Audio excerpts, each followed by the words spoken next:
우리 오늘 하나님의 말씀 사무엘하 18장 말씀입니다.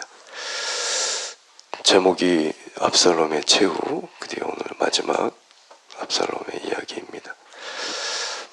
우리 오늘 18장 이 반란, 이 내란을 유리하게 이끌던 이 압살롬의 마지막인데, 우리 이제 마지막 결전을 앞둔 다윗의 모습이죠. 우리 2절 말씀 우리 한번 다 같이 읽어볼까요? 시작. 다윗이 그의 백성을 내보낼세 수리아의 아들 요압의 동생 아비새히야에 남기고 3분의 1은 가드 사람 히야에 남기고, 왕이 백성에게 이르되 나도 반드시 너희와 함께 나가리라 하니. 아멘. 오늘 다윗도 이 전쟁에 나갈 것을 선언하고 있죠. 그의 마음속에는 지금 하나님의 징벌, 하나님의 그 징벌이 발단이 된 그 밧세바의 일이 생각났을 수도 있습니다. 원래 전쟁터에 나갔어야 되는데 나가지 않고, 여러분 많이 들어보셨죠? 할 거 안 하고 안 할 거 하는. 그랬을 때 어떻게 뭐가 생긴다? 문제가 생기는 것이죠. 만약 그 밧세바를 처음 본 그날의 전쟁터에 다윗이 있었다면 오늘 이런 비극, 끔찍한 비극은 일어나지 않았겠죠. 그래서 이번만큼은 내가 순리를 따라서 나이를 지금 많이 먹었지만 전쟁에 나가야겠다, 그런 의지를 나타내고 있는 것입니다. 그래서 있어야 할 곳에 있고 우리가 해야 할 일을 하지 않고 있다가 죄를 지는 일들이 얼마나 많이 있겠습니까?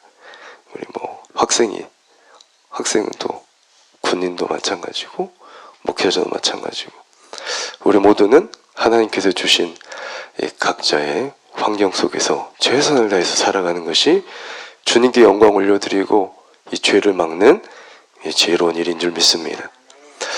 우리 3절 보시면 백성이 이제 말리는 거죠. 왕은 나가지 마소서. 우리가 절반이나 죽을지라도 우리에게 마음을 쓰지 아니하실 터이라. 왕은 우리의 몇 명보다 중에 만 명보다. 3절 보시면 우리 만 명보다 중하다. 이 다윗의 목숨값이 10,000명 정도 한다는 것이죠. 그만큼 귀중하다. 왕은 성읍에 계시옵소서. 그 다음에 우리를 도우시옵소서. 이게 지금 전쟁이라기보다는 이 내전이죠. 왕위 쟁탈전이기 때문에 이 압살롬이 죽든지 다윗이 죽든지 이 우두머리가 죽어야 끝나는 전쟁이니까. 그래서 우리 한 장 넘기셔서 16절, 17절 보면은 이제 15절 보면 요압이 어때요? 압살롬을 이제 죽이죠. 이제 압살롬이 죽으니까 요압이 뭘 부릅니까? 네, 나팔을 부르. 그래서 이제 원래 전쟁하면은 우리 고구려 막 수나라 막 그런 전쟁하면 끝까지 쫓아가서 화살로 좀 막 중국 병사를 다 죽이는 게 철칙이었거든요. 왜요? 우환을 그래야 나중에 더러우니까. 근데 여기서는 어때요? 이스라엘을 더 이상 추격하지 말라는 나팔을 봅니다. 왜요? 이게 바로 왕위 쟁탈전, 왕권 쟁탈전이기 때문에 이 압살롬이 죽었기 때문에 의미가 없는 것이죠. 그래서 그만 쫓아가지 말아라. 그렇게 되고, 이제 우리 4절 보시면 이제 다시 출정식을 하면서 마지막으로 이제 3명의 장군에게 부대를 3개로 나누지 않았습니까? 이런 부탁을 하는 것이죠. 5절에 보니까 우리 한번 다 같이 읽겠습니다. 5절 시작. 나를 위하여 너그리 태우어라. 왕이 압살롬을 위하여 모든 군주의관에게 명령할 때 백성들이 다 들으니라. 아멘. 이런 부탁을 하는 것이죠. 나를 위해서 내 얼굴을 봐서라도 꼭 누구 살려와라. 내 아들 꼭 데려와라. 죽이지 말고 생포해서 데리고 오라고 신신당부를 합니다. 이 3명 군 지휘관에게 말했지만 누가 다 들었어요? 백성들이 다 들을 수 있게끔 그만큼 간절하게 또 크게 공표하고 있는 것이죠. 이 다윗이 큰 죄를 저지르고 이 나단 선지자를 통해서 하나님의 꾸짖음에 회개하고, 그래도 이제 어떻게 별일 없이 늘 평탄하게 왕으로서 권력의 최정점에 살다가 오늘 이 압살롬의 이 반란으로 인해서 목동 시절 그 사울 피해서 도망 다니던 그런 간절한 마음, 하나님밖에 없었던 마음, 하나님이 나의 목자였던 그런 하나님의 주권을 철저히 인정하게 살았던 이 다윗이 어느 순간 이방인의 왕들처럼 자신이 진짜 왕이었던, 결국 자신의 친아들이 자기를 죽이려는 반란을 통해서 크게 욕과 수치스러운 지금 고난을 겪는 다윗이죠. 그러면서 자기 자신을 계속해서 되돌아보는 것이죠. 자기 원래의 정체성, 자기의 자리. 그래서 우리 80장 보면은 우리 16장이죠. 80장 우리 보면 7절에 시므이라는 사람이 어떻습니까? 울며 도망갈 때 저주하죠. 저주하는 가운데 계속해서 시므이가 나오면서 돌을 던지면서 흙을 뿌리면서 이 다윗을 저주하고, 정말 왕궁을 떠나가지고 머리를 가리고 울며 맨발로 도망가는 가운데 저주, 모욕, 이 참을 수 없는 모멸감. 만약 다윗이 아직도 자신이 이방인의 왕들처럼 자신이 권력자이고 자신이 세계 최고의 유다의 왕이다라고 생각했다면, 보통의 왕들 같았다면, 또 다윗이 그런 왕권에 계속 그거에 집중되어 있었다면 이 시므이가 하는 이 비난에 어떻게 합니까? 당장 제 목을 쳐버렸겠죠. 죽이라고 명령했을 것입니다. 그러나 이 다윗이 이 고난을 통해서 깨닫는 것이죠. 우리 16장 10절 보면 왕이 이르되, 그가 저주하는 것은 누구에게 있는 거예요 지금? 나를 지금 욕하고 나를 지금 이렇게 모멸감을 주고 이렇게 말을 하는 것은 이 시므이라는 사람을 통해서 여호와께서 그를 통해서 다윗을 저주하라 하십니다. 그 누가 말리겠느냐? 하나님이 하신 거라고 깨닫는 것이죠. 그에게 명령하셨다. 여호와께서, 누가 명령하셨다고? 여호와께서 그에게 명령하신 것이니 그가 저주하게 냅둬라 라고 말하고 있는 것이죠. 바로 여호와께서 그를 이렇게 하고 있다. 그래서 선지자 나단의 그 선포를 하나님의 말씀으로 받아들였던 것처럼, 순종하고 회개했던 것처럼, 이 시므이를 통해서 지금 하나님이 나에게 말씀하시는 것으로 받아들이는 이 다윗의 모습입니다. 이 비극적인 고난을 경험하면서 낮아지고 깨지고 자신이 왕이기 전에 하나님 앞에 큰 죄인임을 깨닫는 거죠. 하나님 앞에서 자기의 정말 사울에 도망 다닐 때 젊은 시절에 다윗의 정체성을 찾아가는 다윗. 또 그 전에 보면 또 뭐가 있습니까? 아이도벨이 또 배신하지 않습니까? 정말 믿었던 그 이스라엘의 가장 큰 지혜, 제갈공명과 같은 그런 아이도벨, 나라의 그 재상을 배신을 통해서 또 뭐가 회복됩니까? 우리 한 장 앞에 넘기면 78장에 우리 31절 이렇게 말이 있습니다. 다윗이 이르되 여호와의 원하옵건대 아이도벨의 모략을 어리석게 하여 주시옵소서. 그 전까지는 어때요? 계속 다윗이 범죄하기 전까지는 그렇게 하나님께 묻고 하나님께 기도하고 시편 보면 그러잖아요. 근데 다시 뭐가 회복됩니까? 고난을 통해서 이 다윗의 기도가 회복되는 모습입니다. 이 자신이 왕이니까, 자신이 원하는 대로 다 할 수 있으니까 이 기도의 모습이 보이지 않았는데, 이 고난 속에서 이제 하나님밖에 찾을 수가 없는 것이죠.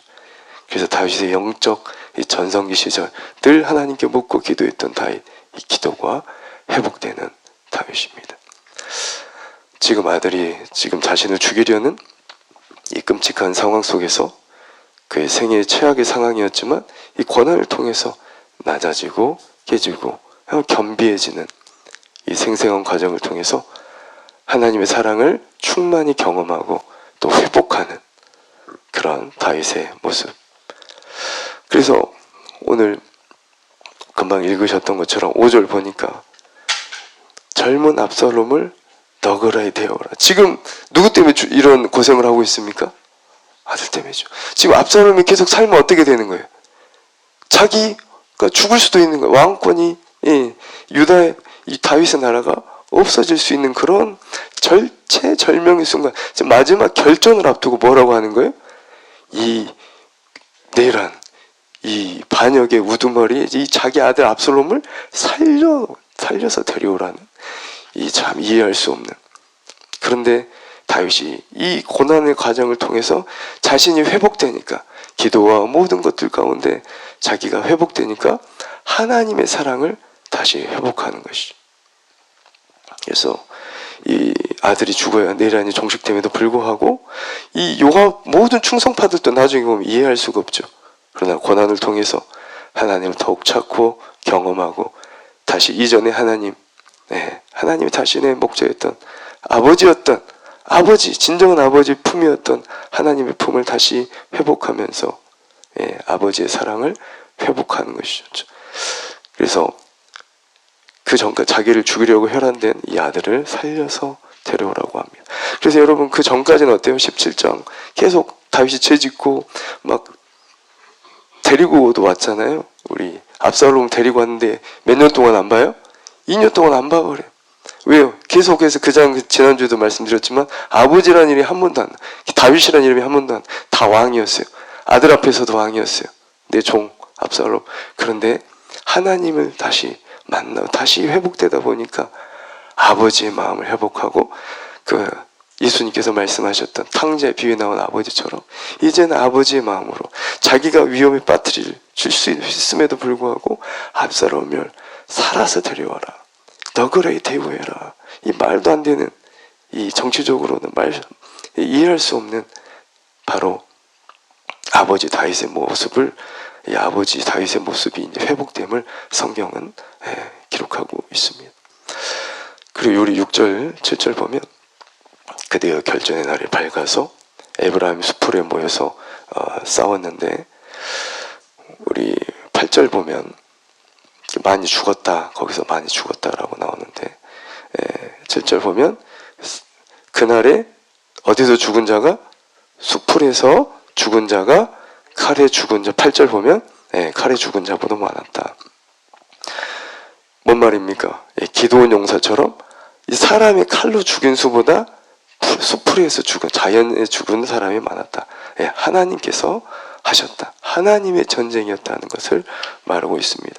이 앞장 넘기면 17장 14절에 이렇게 되어 있죠. 후세 계략을 이제 아히도벨 계략보다 낫다고 압살롬이 이걸 차용하잖아요. 어리석게. 그래서 보면은 14절 보면 17장 14절에 여호와께서 압살롬에게 뭘 내리려 하세요? 화를 내리려 하사 아히도벨의 좋은 계략을 물리치라고 명령하셨다. 이미 하나님께서 누구에게 화를 주셨어요? 압살롬에게 화를 주신 거예요. 이미 끝난 거예요. 누가 지금 결정하신 거예요? 이미 하나님이 결정하신 거예요. 승패를. 그래서 수풀에 죽은 자가 칼에 죽은 자보다 많았다. 하나님이 하셨다는 거예요. 그래서 다윗이 계속 고백하지 않습니까? 다윗이 한참 때, 가장 어렸을 때도 깨달았던 거. 골리앗과 싸울 때도 모든 전쟁은 누구에게 속해 있어요? 하나님의 손에 속해 있나니. 아멘. 이걸 다시 회복한 거예요. 아, 내 능력으로 했던 게 아니구나. 골리앗도 내 손으로 죽인 게 아니었구나. 누구 힘으로 됐어요? 하나님이 하신다. 하나님이 하신다. 우리 인생의 전쟁도 하나님 손에 붙들렸을 때 하나님이 하실 줄 믿습니다.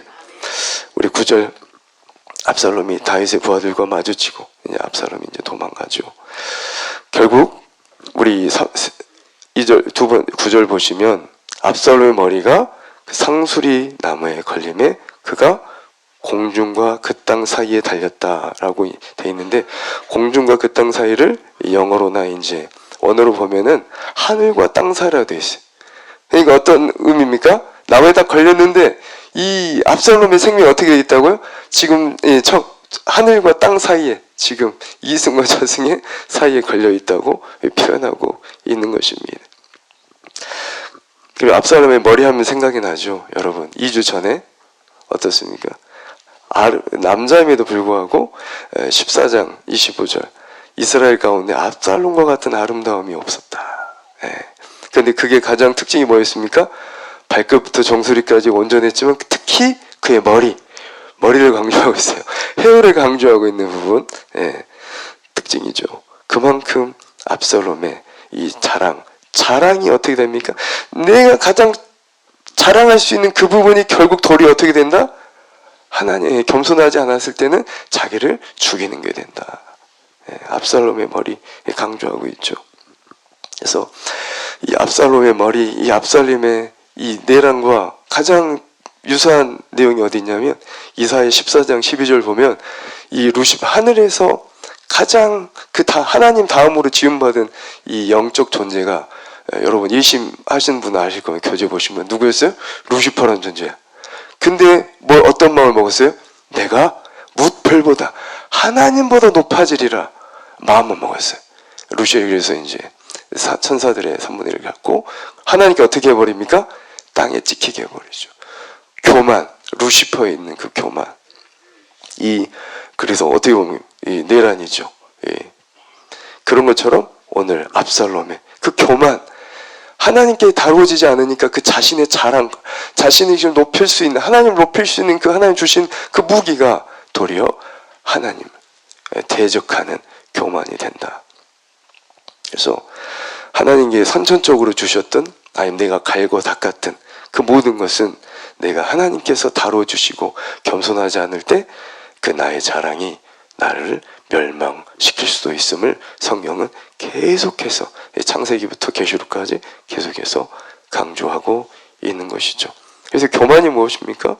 결국 루시퍼에도 보듯이 이사야 14장 말씀을 보듯이 오늘 압살롬에서 보듯이 누가 왕이에요? 내가 왕이에요. 결국은 왜 이게 중요합니까? 하나님이 왕 되시지 않으면 내 주권, 내가 왕이기 때문에 내가 주권자는 것이죠. 겸손한 사람은 어때요? 하나님을 믿는 겸손한 사람은 오직 주님만이 왕이신 줄 믿습니다. 주님만이 진정 이 나라의 통치자라고 고백하는 것이죠. 그래서 잠언에서 뭐라고 합니까? 교만은 패망의 선봉이다. 영원한 사망에 들어간다는 것이죠. 계속해서 우리 10절에서 17절 말씀 우리 보면 이제 요압, 현명한 지혜로운 요압이 이제 어떤 일개 병사하고 얘기하고 있는 부분을 보여주고 있는 것이죠.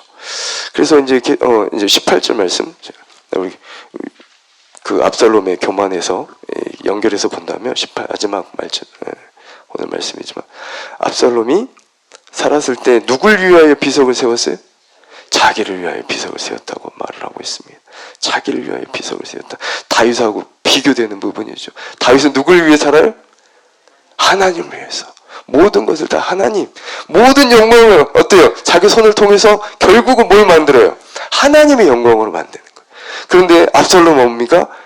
이 모든 인간의 욕망, 바로 압살롬, 자기의 영광, 자기를 위하여서 모든 것을 하는 것이죠. 근데 그게 바로 영혼과 사망을 가르는 가장 큰 일이 된다고 성경은 기록하고 있습니다. 그 기념비가 그의 무덤이 되어 버린 것이죠. 그래서 그리고 이제 마지막 우리 10절부터 우리 15절 보면 한 병사와 이 요압의 이야기가 나옵니다. 우리 12절 말씀 한번 읽어보겠습니다. 12절 시작.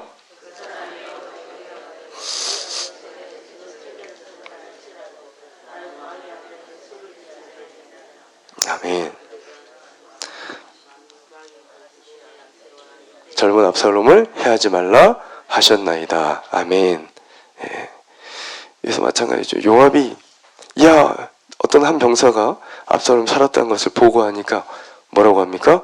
너가 죽이고 왔으면 내가 은 10개를 줬을 건데 왜 그렇게 하지 않았냐? 라고 하니까 이 병사가 뭐라 합니까? 내가 은 1000개를 받는다고 할지라도 나는 누구의 아들이요? 다윗의 왕의 아들 손 대지 아니하겠다. 왜 그렇습니까? 너무 오늘 어떻게 제가 봤을 때 제일 중요한 말인 것 같아요. 우리가 나만 들었습니까? 장군 당신도 듣지 않았습니까? 그죠? 왕이 당신과 아비새와 이때에게 명령하여 이르시되 삼가 누구든지 누구예요? 젊은 압살롬을 해하지 말라 하셨나이다. 다윗을 통해서 다윗 뒤에 누가 있어요? 하나님을 통한 지금 왕이 명령하신 것을 자기는 지킬 수밖에 없다는 거예요. 그런데 이와 비교되는 압살롬에 비교되는 요압 장군. 요압은 굉장히 지혜롭고 충성스럽고 이 다윗을 위해서 굉장히 큰 공을 세우는 그런 사람이죠. 그런데 요압의 중요한 성질이 있는데 요압은 자기 동생 죽인 아본을 어때요? 다윗이 어떻게 하겠어요? 죽이지 말라고 했어요. 근데 어떻습니까? 죽여버려요. 자기가 철저히 주인된 이 요압입니다. 하나님을 크게 하고 있는 충성스러운 요압이지만 근원적으로 들어가 보면 뭐가 있는 거예요? 자기의 주인은 하나님이 아닌 거예요. 다윗과 비교되는 거예요. 그래서 요압의 끝이 어떻게 됩니까? 결국 솔로몬 때 오직 했으면 다윗이 유언하잖아요. 요압 남겨두지 말라고. 결국 끝이 그렇게 되는 것이죠.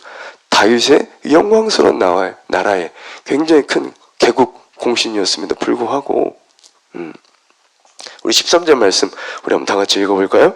시작. 아무 일도 왕 앞에는 숨길 수가 없나니 내가 만일 거역하여 그의 생명을 해하였더라면 당신도 나를 대적하였으리라. 요압의 마음을 깨트리고 있는 것이죠. 그래서 이 한낱 이 병사이지만 이 병사 정말 이 지혜로운 병사인 것 같습니다. 하나님이 왕이시고 왕명이니까 어때요? 나는 결정권자가 아니다. 결정권자 바로 하나님이 결정하신 일을 하나님을 통해서 다윗 왕에게 하신 말을 내가 어때요? 불순종할 수 없다는 겁니다. 그래서 오늘 이름은 없지만 하나님이 세우신 다윗 왕의 명령을 지키고 순복하는 하나님의 명령 앞에서 떨며 그 순종하며 대적자가 크게 비방할 거리를 주지 않았던 노아처럼 하나님의 약속을 믿는 자, 하나님의 말씀에 생명을 거는 자, 순종하며 우리 목자 되신 주님만 따라가는 영원한 병사처럼 지혜로운 자 되기를 축복합니다. 영원한 하나님 나라의 유업으로 받는 그런 사람들, 바로 하나님의 명령에 그 말씀에 떠는 자, 이 백성처럼 요압처럼 하나님의 명령이 와도 다윗의 명령이 와도 어때요?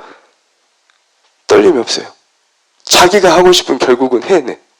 그러나 하나님이 보시기에는 하나님의 말씀에 다윗도 어때요? 회복되면 될수록 어떻습니까? 아버지의 말씀에 떨어요. 그 말씀에 한마디에 떨고 그렇기 때문에 그 말씀에 죽기까지 순종하는 누구의 모습입니까? 바로 십자가에서 예수 그리스도의 모습이죠. 죽기까지 순종하셨던 예수님처럼 오늘 지혜로운 한 병사처럼 내가 어찌 당신도 들었지 않습니까? 내가 어찌 왕명 하나님 왕이 명령이 떨어졌는데 내가 그렇게 할 수 있겠습니까? 하나님의 말씀에 이 시대 저를 봐도 하나님의 말씀에 내가 정말 두려워하는가? 정말 내가 무겁게 그 말을 왕명으로 받아들이고 있는가? 나를 보면은 가벼운 것 같아. 하나님의 말씀 앞에서. 정말 안 될 일이죠. 그래서 하나님 앞에 그 말씀 앞에서 정말 오늘 백성처럼 한 병사처럼 지혜로운 병사처럼 두려워 떠는 자가 되기 원합니다. 아버지 말씀을 하나님을 경외하는 자가 되기 원합니다. 그래서 온전히 그 말씀에 순종함으로 그 생명으로 하나님의 지혜로 참여하는 영원한 생명 복된 삶 사는 저 여러분 되기를 주님의 이름으로 축원합니다. 어떤 하나님 말씀에 생명을 거는 자가 결국에는 구원하는 자인 줄 믿습니다. 어떤 해유와 세상의 풍파 속에서도 하나님의 약속을 믿는 노아처럼 그 말씀 믿고 나가서 생명 얻는 지혜로운 자 되기를 오늘 하루도 또한 오늘 다윗처럼 하나님의 은혜가 없으면 하루도 살아갈 수 없다는 그 고백이 저와 여러분이 되기를 축복합니다. 그래서 예수의 목마른 자들 다 되게 하여 주시고 늘 은혜를 갈망하고 하나님의 말씀을 경외하는 우리 되기를 주님의 이름으로 축복합니다. 우리 기도하겠습니다.